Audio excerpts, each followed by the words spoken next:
know who it is, your boy Cam 1111. The YouTube's Forget a Year. I'm at with an absolute banger. The biggest problem with Drake's second diss song.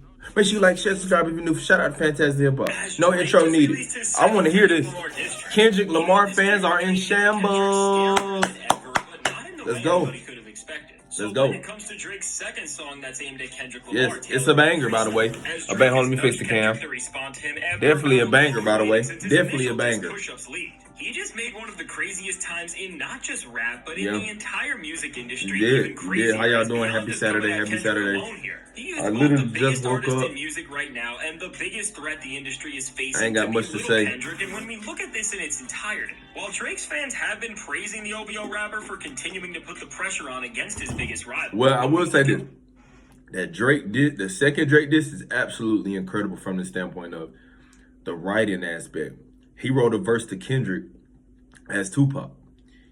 The role playing on there is incredible. No Diddy.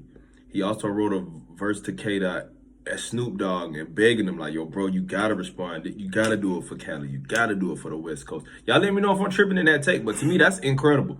Incredible. Then he go in for the kill with his own verses himself. Incredible.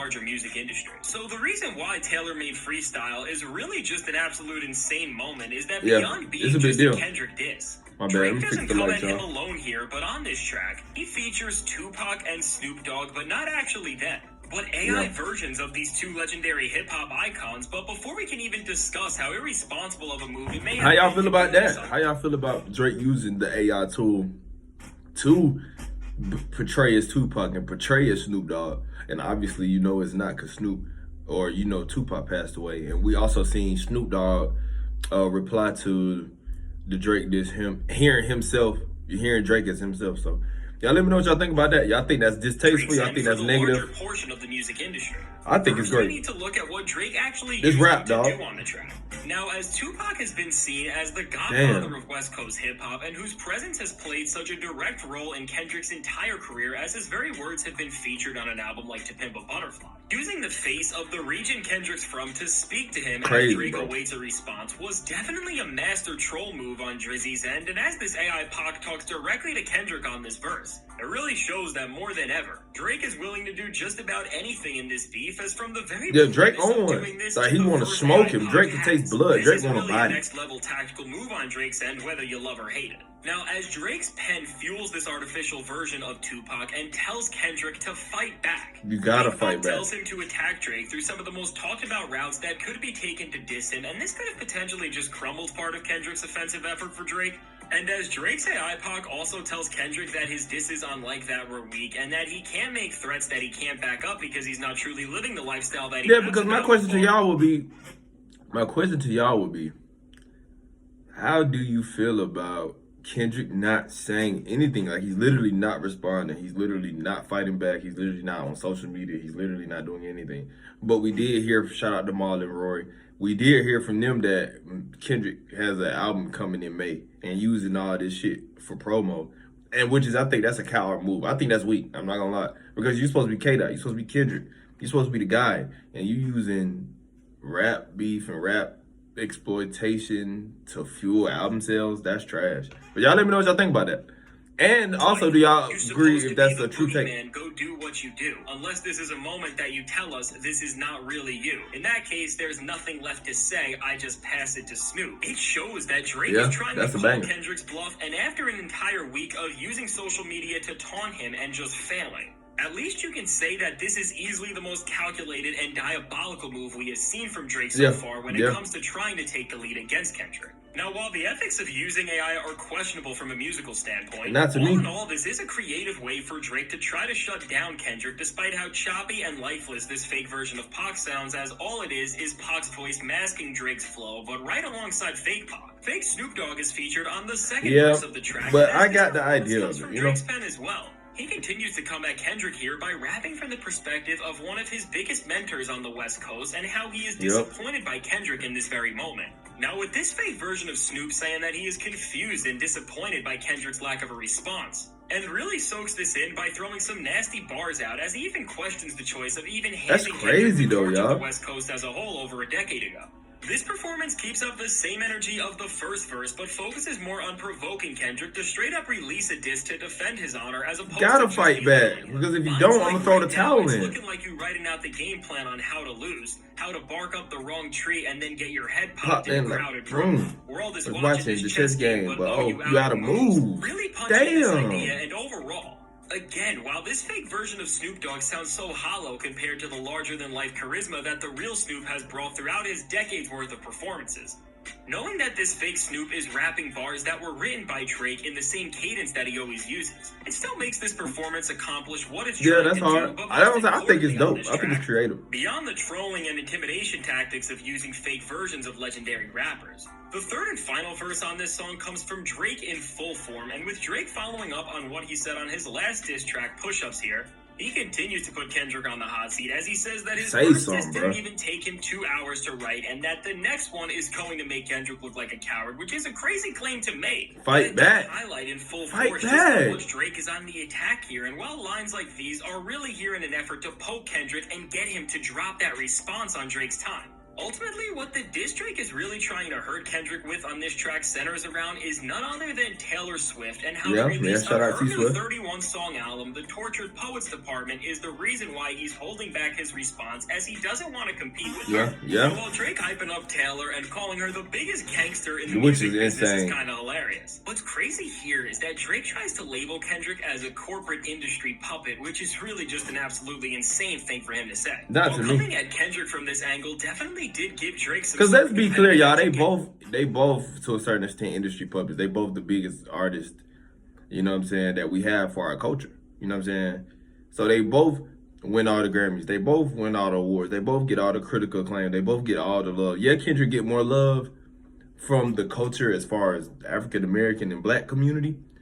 Drake is loved in that same hate and that he doesn't get, the world shows him the love. So it's like, it balances out. But we love K-Dot more, you know, and the world loves Drake more.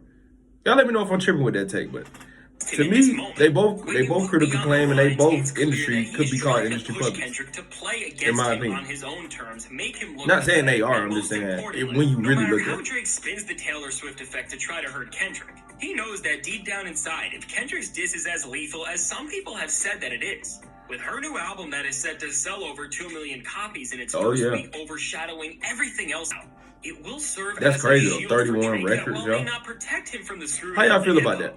Artists dropping 31 songs. Now, granted, Future just did that, or something close to that, but that's a lot of music. As a brand operating in full force. Now, despite this being the truth on some level for Drake, that's a lot of music. I have to give him props for the way he's able to flip situations that are against him into things that make him stronger, as well he very well could have been trying to protect himself from Kendrick with all of this. To most people, because of the way Drake has went about this, right now it looks like he has never been more confident in his ability to destroy him.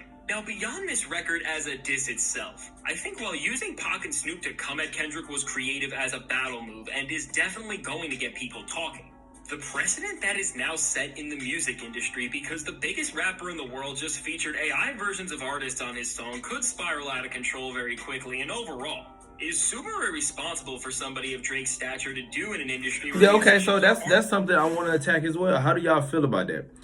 Drake is one of the biggest artists in the world, and he went to grab AI. Y'all know how dangerous artificial intelligence is? Oh my God. Artificial intelligence is changing everything. And when it was released to the public 3 years ago, I had told my dad that I felt really scared. I feel really bad for the world because for the simple fact that, bro, we don't even need the artists anymore. All we have to do is go get, it's incredible writers all over the world. We bring in some writers. We got tools with AI, so we can rap like Future. We can rap like Drake. We can rap like a K-Dot. We can rap like a Cole. We can rap like a Wale, or whoever you want to name. We can just use the AI tool and turn into them. It's very scary, very scary. Although Drake used it in a creative way, it's still, at the end of the day, the bottom line, it's still scary. With 2 diss tracks under his belt, I'd say that Drake has done a great job of protecting his image in this feud and putting the spotlight back on Kendrick, but still, even though it may seem like to some that Drake is closing in on his biggest rival ever, I don't think Kendrick is fazed by any of this. I hope not. They get mad at Kendrick in this very moment. Ultimately, all of their worries and doubts will be put to rest when he does release a response, and while he needs to definitely get something out in a timely fashion. Whatever Kendrick has planned. I don't think any of these moves from Drake have changed his strategy, especially considering that Kendrick is rumored to drop a new album in May, but if any of Drake's moves did, while people may be ready to hear Kendrick, by changing his strategy to compete against Drake, he would be playing right into Drake's hand by giving him what he wants. So I think we're still going to have to sit for a little longer for Kendrick, but as Drake took 3 weeks to respond, yes, he did. Not even give Kendrick a full week before clowning him. But y'all, let's act like we don't know. We know why Drake waited the time he waited. Future and Metro was dropping 2 albums, y'all. Stop acting like Drake just took that long. No. They dissed Drake on the first album, the entire album. The Future, Metro, they dissed Drake, right? Boom. K-Dot has a verse on there. I don't like that. Boom. Like that, go number 1. Boom. Right? 2 weeks from that very moment, they announced another album. So it ain't like Drake was just waiting. Drake knew they announced another album, and we wanted to see what they would do on the second album. Are they still dissing? Who do they bring in to diss me even more? Is Kendrick having another verse on there? He waited it out. That's very smart on Drake's part. Y'all trying to use that against him is very, very, very, very, very sad and very ignorant. Like, that's really bad. Because he didn't just wait because, oh my God, I'm shook. No, he waited because they announced 2 albums. And the second album had J. Cole on there. Nobody even thought about that. Nobody even thought to say, damn, they gonna bring Cole in. No, we thinking it's Drake, Cole versus Kendrick, Metro, Future, Nav, Rick Ross, all these guys. So it's the Civil War, a rap, you know what I'm saying? But I hate when they do that. Hypocritical. Now, as Snoop Dogg has already reacted to Drake using an AI version of him by pretty much just being so confused that all he could do is laugh. It's going to be interesting and important to see how the people who were around Death Row Records, and especially Tupac... But I ain't gonna lie, y'all, the conclusion, the moral of the story is, are you team Drake or are you team K-Dot? You know what I'm saying? Like, let's really talk about it. Y'all let me know what y'all think in the comments. Make sure you like, share, subscribe if you're new. It's your boy Cam1111. The YouTube's Rookie of the Year. Hey, shout out hip hop, man. We back in a major, major way. And it feels so good to be on the media side. It feels so good to be able to cover it, engage with you guys, talk about it. So without further ado, I'm signing out, y'all. Love.